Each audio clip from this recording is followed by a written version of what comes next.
Hey there, everybody. Welcome back to the SummerSlam Rewind video where I rewatch each and every single SummerSlam. Today we are chatting SummerSlam 2006. But before we get to that, friendly reminder that Bluechew wants to sponsor your SummerSlam. If you want to be a giant and show your partner the big show, check out Bluechew. Bluechew is the chewable tablet that helps you have better sex.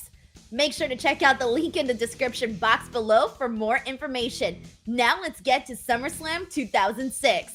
So first and foremost, some overall thoughts about this show. I gotta admit, this was definitely one of their weakest shows that they've had at this point. I had a harder time watching SummerSlam 2006 than I did some of the even earlier shows that we were talking about for SummerSlam. And the reason for that is obviously, it's totally different. So I feel like the bar at which I'm sort of raised things up to is a lot higher because we're coming off of SummerSlams that I really cared about. Like I love SummerSlam 2000, SummerSlam 2002, and SummerSlam 2005.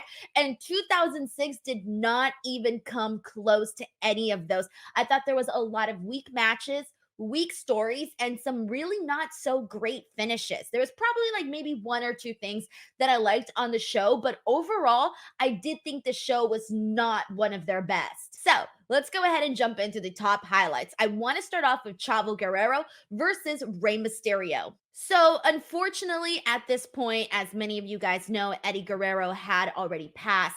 And it's one of those things, again, watching these shows back to back, it really just sucks. It hurts that you are 1 second talking about somebody and the great work that they did. When I was talking about SummerSlam 2005, you guys know how I felt about that Rey Eddie Guerrero ladder match and story with Dominic.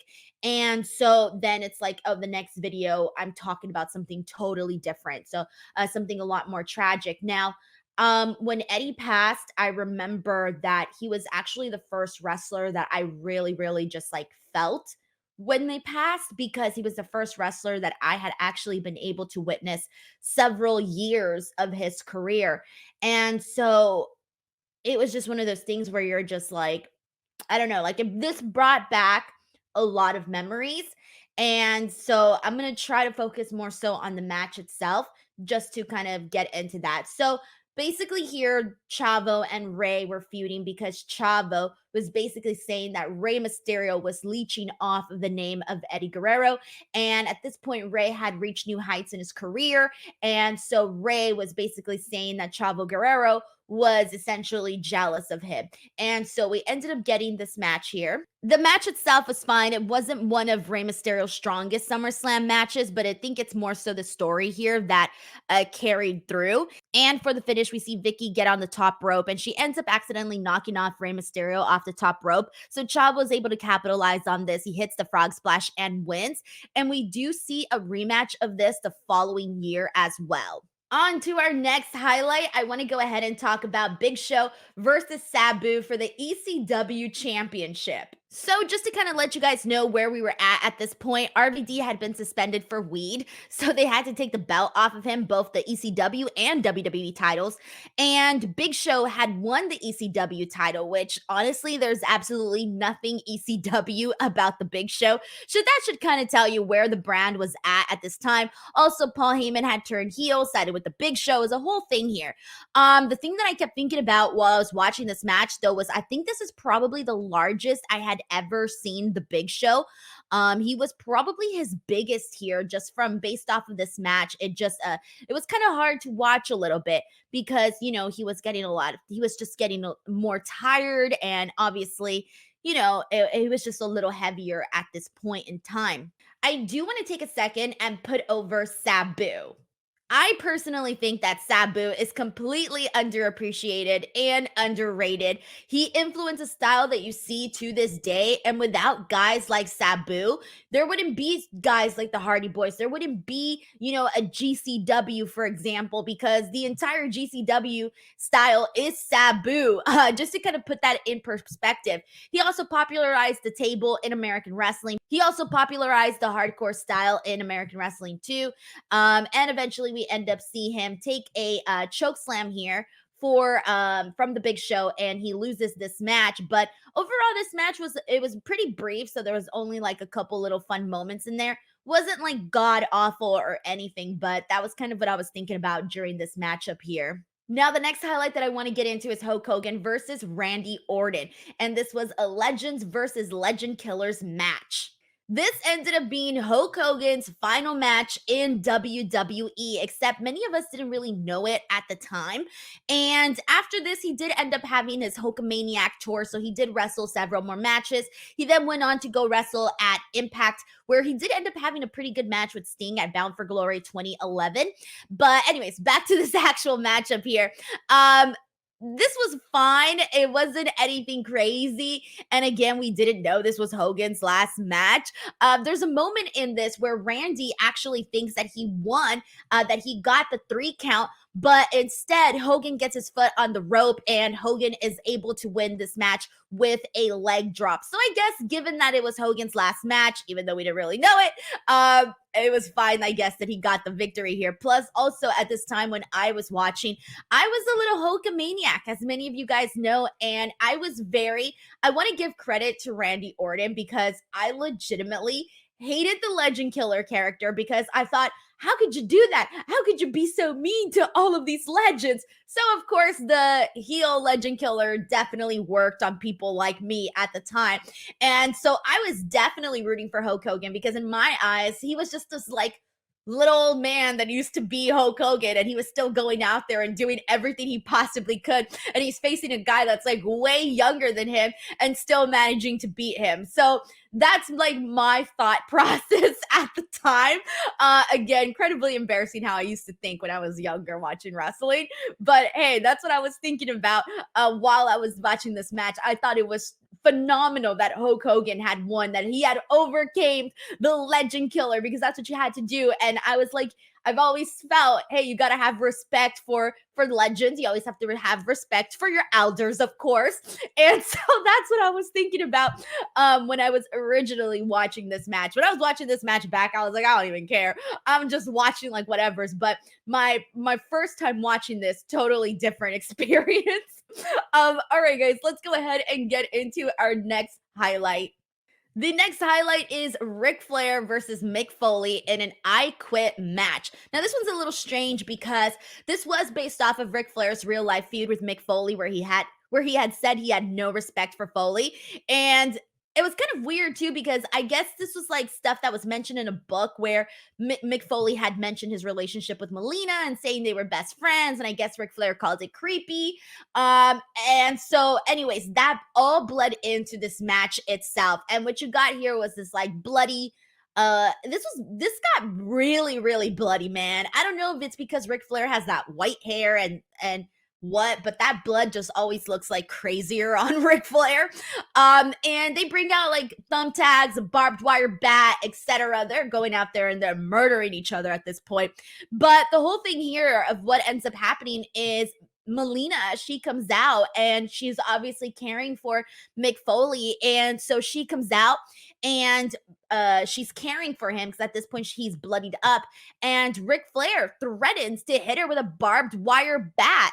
And so then Mick Foley has no choice but to say, I quit. And so Ric Flair gets this victory. This was kind of a weird story, but the match was not like terrible. But it was just, I think what helped was seeing all the blood and the gore, and that always hits for whatever reason. Maybe because I like violence. Oh, that's bad. All right, moving on to our next highlight here. The next thing that I want to talk about is Batista versus King Booker for the World's Heavyweight Championship. And let me tell you guys, need to emphasize this. I hated this finish. It was so bad. And what's worse, we're going to be talking about a horrible finish for one of Batista's matches again in the next SummerSlam. But with this particular matchup, like the match itself before the finish wasn't terrible. It was fine. But it was the finish that was so awful, because you had Sharmell, who was, watching because she was there with Booker. King Booker, I should add. And I always did think that Sharmell did a really good job in this role. But in this particular moment, it was the shits. So Batista was about to hit the Batista bomb, but Charmel ends up running in and she just jumps on the back of Batista. And she just, well, not jumps on his back, but she starts wailing on his back, like hitting him and smacking him so freaking hard. And so the match ends in a DQ. And the crowd is literally chanting BS. Like they're chanting BS here. And it was a BS finish. Like, what were they doing here with Batista? And what's worse, they did it again the following year. You'll hear me complain about this the next SummerSlam recap video. I was watching a lot of these yesterday, trying to catch up with everything, and I was just thinking to myself, man, they did Batista dirty. We're also going to talk about Booker T a little bit more and how they did him dirty in the following year. So yeah, man, they were just kind of getting screwed here. But for the post-match, Batista gets his heat back by hitting the spine buster on Booker T, hits him with the Batista bomb. But they really made Batista kind of look a little bit like a goof here, which was very unfortunate. Now moving on to the next highlight that I absolutely did not have fun with. And this was the tag team match, which was DX, Shawn Michaels, and Triple H versus Mr. McMahon and Shane McMahon. Oh my God. Here's the thing though. I will say this before I get into the matchup itself. Like all of the stuff that they did, all the practical jokes that they did on Vince McMahon ahead of time, like the cock things and the manipulating of his voice and making fun of their wardrobe and dressing up like them, stuff like that. Oh, I ate that stuff up back then. Like I thought the cock sounds were very, very funny. There was some stuff in that I did find hilarious, but keep in mind, I was a lot younger back then. So, I laughed at stupid shit. Actually, I still kind of do. But anyways, so like the build up to it, like was stupid, but there was some funniness in it. But the match itself stank up the joint. I mean, we had basically Vince and Shane had sent out a bunch of the roster to go out there and fight Shawn and Triple H on their behalf. And they bring out people like William Regal, Fit Finley, the Spirit Squad, Mr. Anderson, the Big Show once again. And of course, we end up seeing Triple H and Shawn Michaels get the better of all of them. And to the point we finally get Vince and Shane in there. And it's just so bad, guys. Like, I don't even have anything remotely amazing to say about any of this. But eventually we do get to see Umaga. He comes out and he Samoan spikes Triple H, and then he Samoan spikes Shawn Michaels. But because at this time Umaga had been feuding with Kane then came out and took out Umaga. So that was kind of fun. Triple H does end up winning this match with a pedigree, but I really felt like this match was 40 minutes long, and it was only 13 minutes, guys. It was only 13 minutes long, but it just felt like it was an eternity because it was just a bunch of hokiness. And on to the last highlight that I want to talk about. I'm actually most excited to talk about this because this was one of the things I cared for or found the most interesting when I was watching. And that is John Cena versus Edge for the WWE Championship. So at this point, basically, if Edge had been disqualified at any point during this, he would have lost the title. But this was fun because at the time, as many of you guys know, I was a Rated R Superstar fan, but I was primarily a Rated R Superstar fan because I was a fan of Lita. And so because she associated with him, I dug him. And I even had a Rated R Superstar t-shirt just to kind of put it in perspective as to how much of a fan I was. But also, I do want to take a second here and talk about the video packages during this time.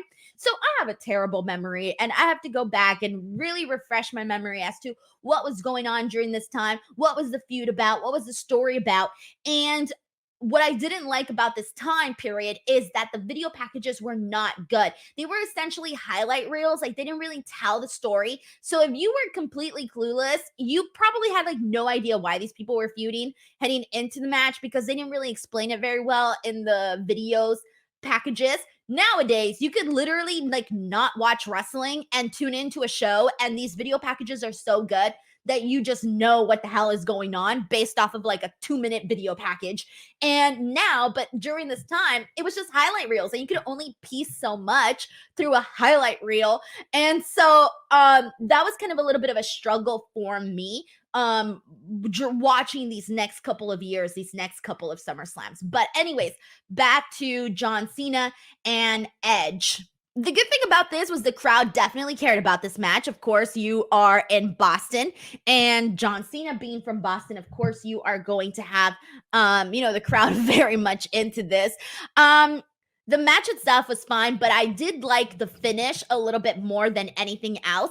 I liked the finish because you end up seeing Lita get involved, and she goes in, and at some point you're going to see John Cena try to execute the FU on both of them, but it ends up only really sending Lita flying. And when Lita goes flying, the referee turns around and starts to pay attention to Lita. And so then he doesn't see that previously Lita had given Edge the brass knucks, excuse me. And so Edge hits John Cena with the brass knucks, and the referee never saw that. So that is how Edge is able to get the victory over John Cena. So of course, a babyface losing in their hometown, everyone should have known that John Cena was not winning this WWE Championship against freaking Edge here. But anyways, let's go ahead and get into the ratings. So best match, I absolutely have to give it to John Cena versus Edge. This was by far the best match on the show. And worst match, I have to give it to the DX versus Vince McMahon and Shane McMahon match. That was just hokey nonsense that I did not care about whatsoever.